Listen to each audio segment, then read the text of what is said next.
step of backing up your data content before initiating a reset. It's crucial to back up all your important data. This includes photos, videos, contacts, documents, and data.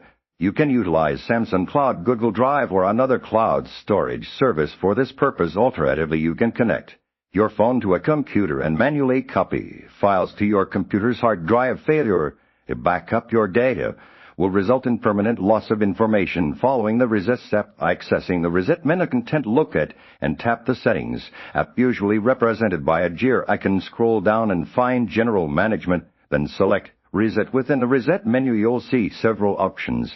Choose Factory Data Reset. Be aware that this will erase all data on your device, reverting it to its factory settings. Step reviewing the reset warning content. Samsung will display a warning screen detailing the consequences of a factory reset. This includes the loss of all data, including downloaded applications, accounts, and personalized settings. Carefully read this warning if you are certain you've backed up all necessary data and understand the implications. Proceed to the next step. Otherwise, cancel the reset and revisit your backup process. Step initiating the factory reset content. After reviewing and acknowledging the warning, you'll be prompted to confirm the factory reset. You may need to enter your screen lock, password, or PIN to authorize the process.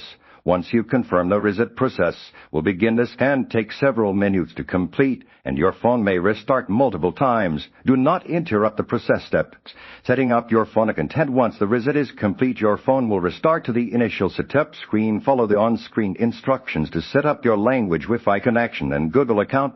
You can then begin restoring your backed up data through your chosen cloud service or by manually transferring files from your computer. After restoration, all your apps will need to be reinstalled from the Google Play Store.